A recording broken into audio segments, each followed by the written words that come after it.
যে নামটা নিয়েছো আর কি, যে বাংলাদেশে গেলে যে ছবিটা আমরা সবসময় এক্সপেক্ট করি শাকিব খানের বিপরীতে, তোমার ইচ্ছা রয়েছে নাকি? হ্যাঁ, ভারতের জনপ্রিয় অভিনেত্রী কৌশালী মুখার্জি বাংলাদেশি কোনো হিরোর সাথে সিনেমায় কাজ করেন তাহলে তার প্রথম পছন্দ হবে বাংলাদেশি সুপারস্টার শাকিব খান।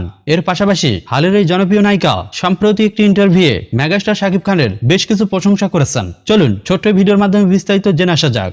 বর্তমান সময়ে ভারত ও বাংলাদেশে যে কোনো তারকার ইন্টারভিউয়ে সাংবাদিক একটু ইচ্ছে করেই শাকিব খানের নাম জুড়ে দেওয়ার চেষ্টা করেন। আর এর সবচেয়ে বড় কারণ, যে কোনো ভিডিওতে শাকিব খানের নাম আসলেই তা রাতারাতি ভাইরাল হয়ে যায়।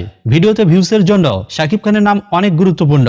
যদি কোনো তারকা শাকিব খান সম্পর্কে কোনো মন্তব্য করে থাকেন তাহলে তা চোখের পলকেই ভাইরাল হয়ে যায়, আর সেই ভিডিও থেকে ভালো ভিউজ হয় এবং ভালো ইনকাম আসে। যার কারণে মিডিয়া সাংবাদিক বিভিন্ন তারকার ইন্টারভিউয়ের সময় একটু ইচ্ছে করেই সেখানে শাকিব খানের নাম জুড়ে দেওয়ার চেষ্টা করেন। যার ধারাবাহিকতায় কৌশালী মুখার্জির একটি ইন্টারভিউ নেওয়ার সময় সাংবাদিক তাকে প্রশ্ন করেন, যদি আপনাকে বাংলাদেশ থেকে সিনেমার অফার করা হয়, যদি কোনো বাংলাদেশি হিরোকে বেছে নিতে বলা হয়, তাহলে আপনি কাকে পছন্দ করবেন?